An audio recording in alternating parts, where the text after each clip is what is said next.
મિત્રો આપણે જોઈ શકીએ છીએ કે આપણા થોરી મુબારક સ્મૃતિ ધામે આપણે આપણા ધર્મજીવનદાસજી સ્વામીની 35મી પુણ્યતિથિ નિમિત્તે જે સ્વામિનારાયણ ભગવાનની 3 કલાકની ધૂન કરી અને એ ધૂન મિત્રો આપણે અમદાવાદ જે વિમાન દુર્ઘટનાની અંદર જે પણ જીવાત્માઓના જીવ ગયા તેમને એક અર્પણ કરી એમને એક શ્રદ્ધાંજલિ આપી એ ધૂન પતી ગયા બાદ મિત્રો હવે અહીંયા આપણા જે પણ હરિભક્તો પધાર્યા છે લગભગ 900થી 1000 જેટલા જે હરિભક્તો અહીંયા પ્રસાદ લેવાના છે એ અત્યારે હાલ અહીંયા પ્રસાદ લેવાનું ચાલુ થઈ ગયું છે એ મિત્રો આપણે જોઈ શકીએ છીએ.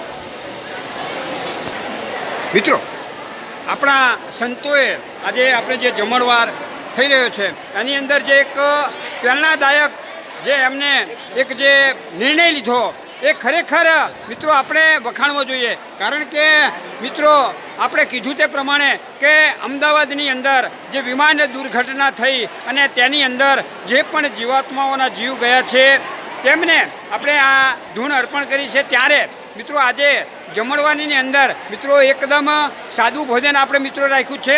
કોઈ પણ જમણવાર આપણે આજે રાખ્યો નથી એવું સંતોના કહેવાથી આપણે આજે આ જમણવાર કરી રહ્યા છીએ. મિત્રો અત્યારે હાલ જો આપણે ભોજનની વાત કરવી હોય તો સાદું ભોજન એટલે કે પૂરી છે, ચણાનું શાક છે, બટાકાનું શાક છે, ખમણ છે, કઢી છે અને દાળ ભાત એટલે કે એકદમ આપણું સાદું ભોજન મિત્રો અહીંયા ભક્તજનો લઈ રહ્યા છે.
બોલો ઘનશ્યામ મહારાજ.